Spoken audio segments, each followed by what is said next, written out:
Kita langsung saja ke berlanjutan bisnis, penawaran uang dan kegiatan ekonomi negara, pengangguran, inflasi, dan kebijakan pemerintah. Penawaran uang dan kegiatan ekonomi negara. Ekonomi telah menganalisis perubahan penawaran uang terhadap tingkat harga dan kegiatan ekonomi selama berabad-abad. Analisis ini dinamakan teori keuangan. Analisis ini telah berkembang dari fokus pada penawaran uang dan tingkat harga, hingga mencakup efek perubahan penawaran uang terhadap pendapatan nasional dan kesepakatan kerja. Topik yang akan dibahas terdapat dua topik, teori-teori utama keuangan dan kebijakan moneter, yaitu langkah-langkah pemerintah untuk mengendalikan kegiatan ekonomi dan harga-harga dengan mengatur penawaran uang dan tingkat bunga. Ekonomi klasik berfokus pada efek perubahan penawaran uang terhadap tingkat harga, merujuk pada teori kuantitas uang dan teori sisa tunai. Teori ini menyatakan bahwa perubahan dalam penawaran uang dan menghasilkan perubahan persentase yang sama dalam tingkat harga. Teori kuantitas uang dikemukakan dengan persamaan pertukaran MV sama dengan PT, di mana M dan penawaran uang V ditentukan oleh laju peredaran uang. P adalah tingkat harga dan T adalah jumlah barang-barang dan jasa yang diperjualbelikan. Teori ini juga bisa dijelaskan dengan persamaan MVY sama dengan Y. Y di mana M adalah penawaran uang, V adalah laju peredaran uang yang digunakan untuk membeli barang-barang jadi, dan Y adalah pendapatan nasional. Teori kuantitas uang dan sisa tunai. Teori kuantitas uang, perubahan penawaran uang akan menimbulkan perubahan yang sama pada tingkat harga. Teori ini dikemukakan oleh Irving Fisher, seorang ahli ekonomi Amerika klasik. Dua asumsi teori kuantitas, laju perdagangan uang tetap dan kesempatan kerja penuh selalu tercapai dalam ekonomi. Dalam persamaan MV, PT jika M menawarkan uang, perubahan akan mengubah nilai P tingkat harga pada tingkat yang sama. Teori sisa tunai dikembangkan oleh Alfred Marshall, seorang ekonomis Inggris dari Cambridge. Sama seperti teori kuantitas, perubahan penawaran uang akan menimbulkan perubahan harga-harga yang sama tingkatnya. Teori sisa tunai menggunakan persamaan M KPT, di mana K merupakan bagian dari pendapatan masyarakat yang dipegang dalam bentuk tunai. Dalam teori sisa tunai, M_K, PT sedang persamaan teori kuantitas adalah MV sama dengan PT sehingga sama dengan 1_V. Kritik-kritik terhadap teori kuantitas uang. Asumsi tetap tidak tepat. Teori ini mengandaikan bahwa ekonomi selalu mencapai kesempatan kerja penuh dan jumlah barang tidak dapat ditambah. Namun, Keynesian berpendapat bahwa ekonomi jarang sekali mencapai kesepakatan kerja penuh. Keadaan ini menjadi jumlah barang masih dapat ditambah. Laju peredaran uang tidak selalu tepat dalam jangka pendek dan panjang. Berbagai faktor bisa mempengaruhi laju perdagangan uang. Peredaran uang, misalnya, tingkat pengangguran yang tinggi dapat mengurangi pengeluaran masyarakat dan laju peredaran uang. Hubungan antara penawaran uang dan harga lebih kompleks daripada yang dijelaskan teori kuantitas. Teori ini gagal menerangkan bagaimana perubahan penawaran uang mengaruhi harga dan jumlah produksi barang serta jasa jika ekonomi menghadapi masalah pengangguran. Teori kuantitas hanya memperhatikan fungsi uang sebagai alat transaksi tanpa memberikan perhatian pada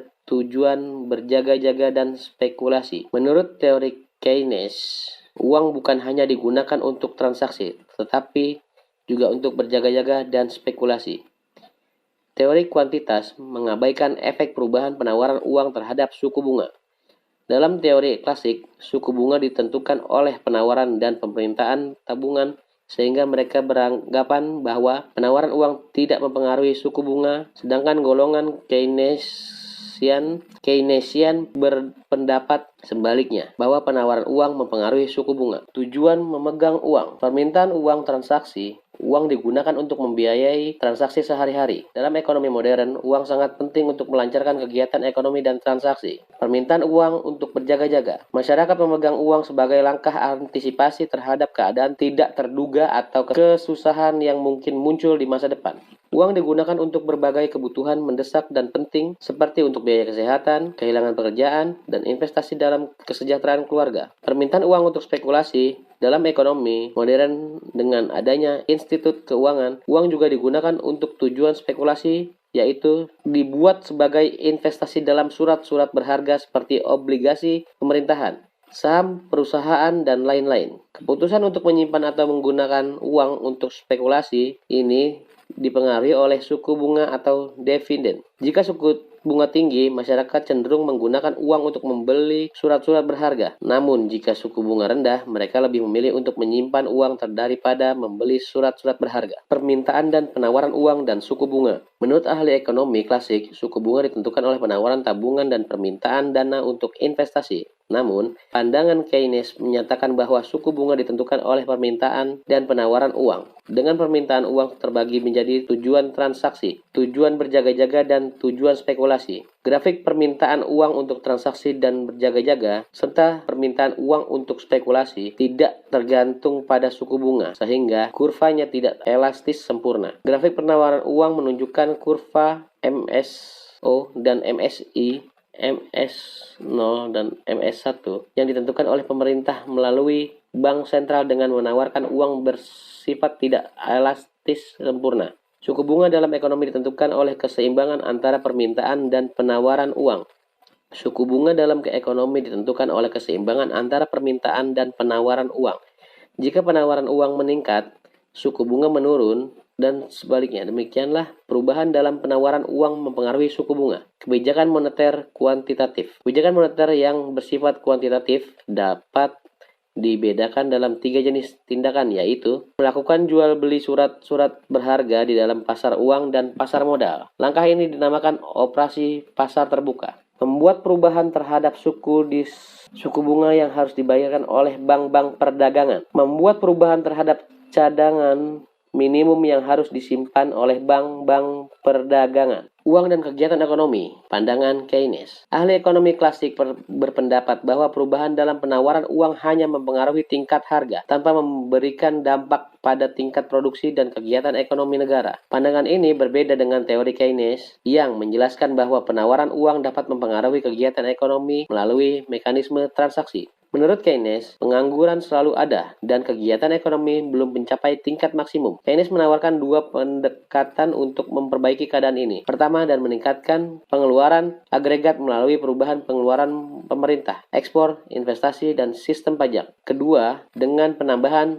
penawaran uang. Mekanisme transaksi Keynes dapat diuraikan sebagai berikut. Perubahan dalam penawaran uang mempengaruhi suku bunga. Perubahan suku bunga kemudian mempengaruhi jumlah investasi. Perubahan dalam investasi akan memodifikasi pengeluaran, akhirnya mempengaruhi pendapatan nasional. Sebagai tambahan, teori Keynes tidak menjelaskan bagaimana perubahan penawaran uang dapat mempengaruhi tingkat harga. Namun, ia menunjukkan bahwa penambahan penawaran uang dapat meningkatkan pendapatan nasional. Kebijakan moneter kualitatif. Kebijakan moneter kualitatif terbagi menjadi 2 jenis, yaitu pengawalan pinjaman secara terpilih dan pembujukan moral. Pengawalan pinjaman secara terpilih bertujuan memastikan bank-bank memberikan pinjaman dan melakukan investasi sesuai dengan keinginan pemerintah. Fokus pada bentuk meminjam dan investasi keuangan, bank-bank perdagangan. Bank sentral dapat mendorong pinjaman untuk sektor industri atau pertanian dengan memberikan arahan atau syarat-syarat yang menguntungkan,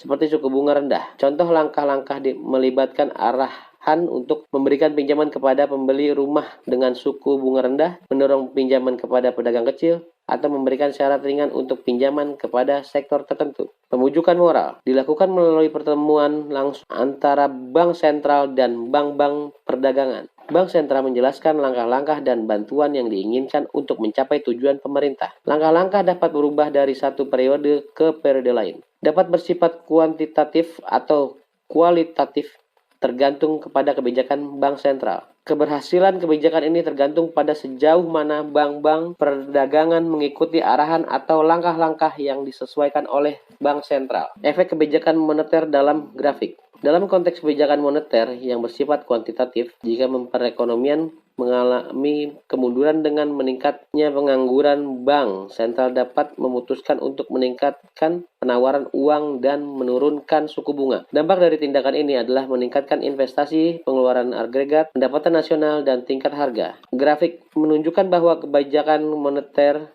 meningkatkan pengeluaran agregat yang menggeser kurva AE dari AE0 ke AE1 sehingga mendapatkan nasional naik dari Y0 ke Y1. Ini dapat mengurangi pengangguran dan meningkatkan kesempatan kerja. Grafik menggunakan analisis AD atau AS di mana kebijakan moneter memindahkan pengeluaran agregat dari AD0 ke AD1. Ini menghasilkan keseimbangan baru di titik E2, di mana pendapat nasional RIIL naik dari Y0 menjadi Y2 dan tingkat harga naik dari P0 ke P1. Namun pendapatan nasional RI1 pada keseimbangan baru lebih rendah dari pendapatan nasional pada titik E1 karena peningkatan harga pengurangan pengeluaran agregat real menjadi Y2. Dengan demikian, kebijakan kuantitatif dapat merangsang kegiatan ekonomi dengan meningkatkan pendapatan nasional. Namun, dampaknya pada pendapatan nasional terpengaruh oleh perubahan harga, pengangguran, inflasi, dan kebijakan pemerintah. Latar belakang. Pengangguran dan inflasi merupakan masalah ekonomi utama yang dihadapi banyak masyarakat dan berdampak buruk pada aspek ekonomi, politik, dan sosial. Bab ini tertuju untuk memaparkan berbagai bentuk masalah pengangguran dan inflasi dalam perekonomian serta kebijakan pemerintah yang diperlukan untuk mengatasi. Sebagai catatan, bab ini tidak membahas masalah ekonomi dan dalam konteks perekonomian terbuka. Kita akan membahas pengangguran dan inflasi serta berbagai kebijakan pemerintah yang dapat dijalankan, meliputi kebijakan fiskal, kebijakan moneter, dan kebijakan segi penawaran. Fokus utama adalah bagaimana pemerintah dapat mengendalikan penawaran uang dan mengatasi masalah pengangguran yang kerap dihadapi oleh negara-negara melalui penerapan kebijakan ekonomi yang tepat. Pengangguran berdasarkan penyebabnya. Pengangguran normal atau friksional. Pengangguran ini terjadi ketika pekerja sedang mencari pekerjaan yang lebih baik dan pengangguran sebanyak 2 atau 3% dari jumlah total pekerja dianggap normal. Ini biasanya terjadi dalam ekonomi yang berkembang pesat, di mana pekerja memiliki peluang untuk mencari pekerjaan yang lebih tinggi gaji atau lebih sesuai dengan keahliannya. Pengangguran siklikal. Jenis pengangguran ini terjadi ketika pemerintahan agregat dalam ekonomi fluktuatif. Ketika permintaan mengalami peningkatan, perusahaan cenderung meningkatkan produksi dalam mengurangi pengangguran. Namun ketika permintaan menurun, sebagian perusahaan bisa memotong pekerjaan atau bahkan menutup operasinya, sehingga menambahkan jumlah pengangguran. Pengangguran struktural. Pengangguran ini disebabkan oleh kemerosotan dalam sektor atau industri tertentu yang mungkin disebabkan oleh beberapa faktor seperti adanya barang baru yang lebih baik, memajukan teknologi, biaya produksi yang tidak kompetitif, atau persaingan ekspor yang serius. Pengangguran ini terjadi ketika perusahaan-perusahaan dalam sektor yang terkena dampak perlu merumahkan pekerjanya. Pengangguran teknologi. Ini terjadi ketika pekerjaan manusia digantikan oleh mesin atau teknologi canggih lainnya. Sebagai contoh, penggunaan perkakas, pertanian, mekanis, atau robot pabrik dapat mengurangi kebutuhan tenaga kerja manusia yang bisa mengakibatkan pertumbuhan pengangguran. Pengangguran terbuka. Pengangguran ini terjadi jika penambahan lowongan pekerjaan tidak sebanding dengan penambahan jumlah tenaga kerja. Hal ini menghasilkan kesenjangan di mana sejumlah pekerja tidak bisa mendapatkan pekerjaan dan dikenal sebagai pengangguran terbuka. Pengangguran tersebut juga bisa disebabkan oleh penurunan kegiatan ekonomi, kemajuan teknologi, atau kemunduran dalam pertumbuhan industri tertentu. Pengangguran tersembunyi. Pengangguran ini banyak terjadi di sektor pertanian dan jasa, di mana jumlah pekerja yang digunakan melebihi yang sebenarnya diperlukan untuk efisiensi operasional. Kelebihan tenaga kerja ini digolongkan sebagai pengangguran tersembunyi. Pengangguran bermusim. Ini adalah jenis pengangguran yang khas di sektor pertanian dan perikanan dan berkaitan dengan fluktuasi musiman dalam pekerjaan. Misalnya, petani dan pekerja di sektor maritim yang tidak dapat bekerja selama musim hujan atau kemarau dan jika mereka tidak memiliki pekerjaan lain dalam periode ini, mereka dianggap sebagai pengangguran bermusim. Setengah pengangguran, underemployment. Cerminan fenomena ini biasanya terjadi dalam migrasi cepat dari desa ke kota, di mana tidak semua orang yang pindah mampu mendapat pekerjaan secara penuh. Beberapa pekerjaan mungkin hanya bekerja sehari atau dua dalam seminggu, atau hanya beberapa jam sehari. Kondisi ini dikenakan sebagai underemployment atau setengah menganggur. Tujuan kebijakan pemerintah bersifat ekonomi. Tujuan bersifat sosial dalam politik. Ketika anggota keluarga kebanyakan tidak memiliki pekerjaan, ini mengurangi kemampuan keluarga untuk membiayai kebutuhan sehari-hari dan pendidikan anak-anak. Pengangguran juga dapat menimbulkan efek psikologi negatif dalam keluarga, seperti merasa rendah diri dan perselisihan. Pengangguran menyebabkan pekerja kehilangan pendapatan, namun kebutuhan untuk berbelanja tetap ada. Pengangguran yang tinggi seringkali berkorelasi dengan peningkatan kejahatan, dan dengan mengatasi pengangguran ini secara tidak langsung akan mengurangi tingkat kejahatan dalam masyarakat. Kestabilan politik sangat penting untuk pertumbuhan ekonomi dan meningkatkan kemakmuran masyarakat. Pengangguran merupakan salah satu penyebab ketidakstabilan politik, karena masyarakat merasa tidak puas dengan pemerintahan. Tingkat pengangguran yang tinggi bisa memicu demonstrasi dan kritik terhadap pemimpin-pemimpin pemerintah, yang pada gilirannya menghambat investasi dan kegiatan ekonomi. Oleh karena itu, langkah-langkah pemerintah untuk mengatasi pengangguran sangat penting dalam menjaga kestabilan politik. Masalah inflasi, harga jenis inflasi. Inflasi merayap dan hiperinflasi. Definisi inflasi merayap dan hiperinflasi. Inflasi merayap adalah kenaikan harga yang lambat, biasanya tidak melebihi 2 atau 3% setahun, seperti yang terjadi di Malaysia dan Singapura.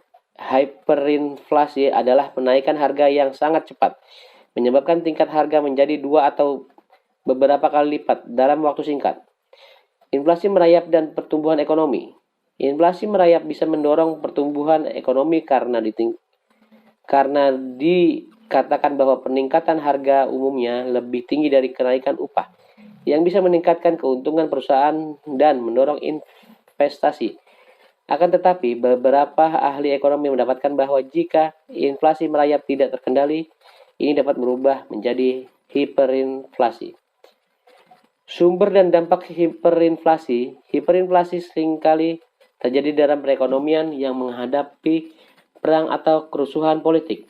Ketika perbelanjaan pemerintah melebihi pajak yang dipungut, kenaikan cepat dalam harga-harga dalam menurut tingkat aktivitas ekonomi membuat pendapatan nasional menurun dan tingkat pengangguran meningkat, sehingga mewujudkan gravitasi atau kondisi inflasi yang tinggi sambil tingkatkan pengangguran juga tinggi. Efek buruk inflasi. Dampak inflasi terdapat perkembangan ekonomi. Inflasi yang tinggi dapat membuat aktivitas produktif kurang menguntungkan dan mendorong spekulasi seperti pengembalian aset real seperti tanah dan pembangunan. Hal ini dapat mengurangi investasi produktif, menurunkan tingkat aktivitas ekonomi yang menyebabkan pengangguran. Inflasi juga dapat mempengaruhi perdagangan, membuat ekspor menjadi tidak kompetitif dan meningkatkan impor, menyebabkan ketidakseimbangan aliran mata uang asing dan buruknya neraca pembayaran. Dampak inflasi terhadap kemakmuran masyarakat. Inflasi dapat menurunkan pendapatan real individu dengan pendapatan tetap, karena menaikkan harga umumnya lebih cepat daripada kenaikan upah. Nilai real kekayaan yang disimpan dalam bentuk uang juga akan berkurang dengan inflasi. Efek inflasi terhadap distributor kekayaan. Inflasi dapat memburuk distribusi kekayaan. Individu dengan pendapatan tetap dan memiliki aset keuangan mungkin akan mengalami penurunan nilai real kekayaan mereka. Sedangkan pemilik aset real seperti tanah dan bangunan serta perdagangan dapat mempertahankan atau bahkan meningkatkan nilai real kekayaan mereka. Hal ini dapat menciptakan ketidakseimbangan dalam distribusi pendapatan. Masalah pengangguran dan kebijakan fiskal. Inflasi tinggi dapat berdampak buruk pada ekonomi dengan membuat aktivitas produktif menjadi kurang menguntungkan, mendorong spekulasi, meredup investasi produktif, merusak perdagangan dan neraca pembayaran dan menyebabkan pengangguran. Efek inflasi juga terasa pada kemakmuran individu, terutama mereka yang memiliki pendapatan tetap, karena menaikkan harga umumnya lebih cepat daripada kenaikan upah, sehingga menurunkan pendapatan real. Selain itu, inflasi erode nilai uang sehingga mengurangi nilai real kekayaan yang disimpan dalam bentuk uang. Secara keseluruhan, inflasi bisa memperparah distribusi kekayaan. Dengan mereka yang memiliki aset real mengalami peningkatan nilai, sementara individu dengan pendapatan tetap dan memiliki aset keuangan lainnya mengalami penurunan nilai real kekayaan mereka. Efek kebijakan fiskal. Efek kebijakan fiskal terhadap Y sama dengan AE. Dengan dua pendekatan, meningkatkan pengeluaran pemerintah sebagai untuk mengatasi pengangguran dan penurunan pajak sebesar yang serta dengan grafik ini menunjukkan bagaimana kedua kebijakan ini dapat membantu mengatasi masalah pengangguran dalam perekonomian. Masalah inflasi dan kebijakan pemerintah. Masalah inflasi dibedakan antara dua bentuk inflasi. Inflasi merayap dan inflasi yang lebih serius, terutama jika tingkat melebihi 5%. Tujuan jangka panjang adalah menjaga tingkat inflasi sangat rendah, sekitar 2 hingga 4% setahun, sebagai utama dari bank sentral. Kebijakan fiskal untuk mengatasi inflasi. Kebijakan fiskal yang diterapkan adalah mengurangi pengeluaran pemerintah. Langkah ini memiliki efek cepat dalam mengurangi pengeluaran dalam perekonomian. Kebijakan moneter untuk mengatasi inflasi. Jika pertumbuhan mengeluarkan agregat tidak diawasi, pendapatan nasional meningkat tetapi diikuti oleh kenaikan harga yang tinggi. Pemerintah berusaha mencapai perkembangan ekonomi hingga ke tingkat kesepakatan kerja penuh sambil menciptakan perubahan harga yang lebih stabil. Pengendalian perubahan pemerintah agregat dianggap sebagai cara untuk mencapai tujuan tersebut. Kebijakan fiskal dan kebijakan moneter dapat digunakan untuk mengatasi masalah inflasi yang lebih serius dengan perekonomian dengan pendekatan analisis, stagflasi, inflasi, pengangguran, dan kebijakan segi penawaran. Kebijakan segi penawaran digunakan untuk mengatasi penurunan pendapatan dan kenaikan harga. Langkah-langkah pemerintah seperti pengurangan pajak, bahan mentah, dan pengembangan teknologi memindahkan kurva penawaran agregat ke kanan, mengembalikan keseimbangan ekonomi. Pembahasan inflasi juga disorot di mana pemerintah menggunakan kebijakan segi penawaran untuk menurunkan biaya produksi dan mendorong teknologi. Memindahkan kurva ke kanan ini menghasilkan pertumbuhan ekonomi tanpa tingkat inflasi yang tinggi dengan keseimbangan ekonomi bergeser. Pengangguran, di mana kebijakan segi penawaran digunakan untuk mengatasi masalah ini. Langkah-langkah pemerintah memindahkan kurva, meningkatkan kesempatan kerja dan pendapatan. Keseimbangan baru menunjukkan peningkatan pendapatan nasional real dan mengurangi pengangguran. Secara keseluruhan, bahwa kebijakan segi penawaran sangat efektif dalam mengatasi masalah ekonomi seperti stagflasi, inflasi, dan pengangguran, karena dapat menimbulkan kurva dan serta menstabilkan tingkat harga. Sekian dan terima kasih.